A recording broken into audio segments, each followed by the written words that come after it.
မှာဤလောက၌အခက်ခဲကြုံတွေ့ရစဉ်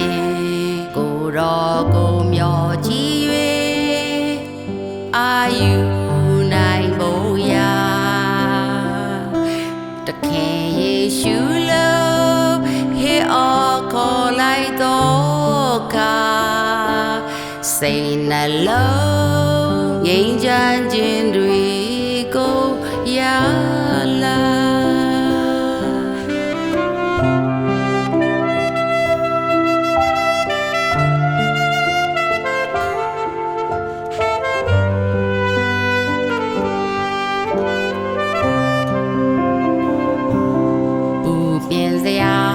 တော့ကများ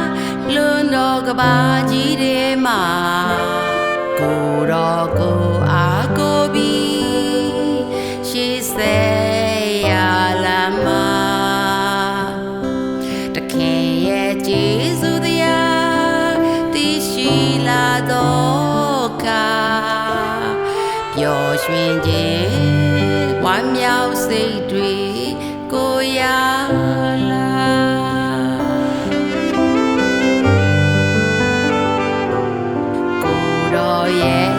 စိတ်နှလုံးနဲ့တွေ့ထီလာတော့ခါဘဝရဲ့တန်ချက်များလဲပြောင်းလွင်လို့သွားပြီ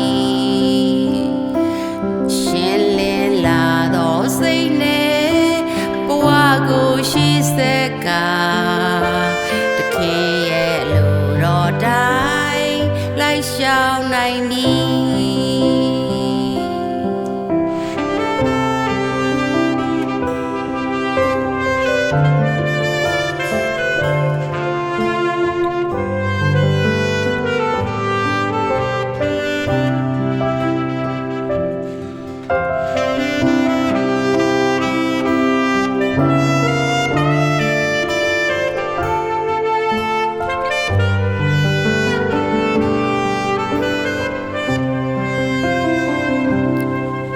ပြင်စရာတော့ကများလွန်တော်ကဘာကြီးတွေမှာကိုတော်ကိုအားကိုပြီး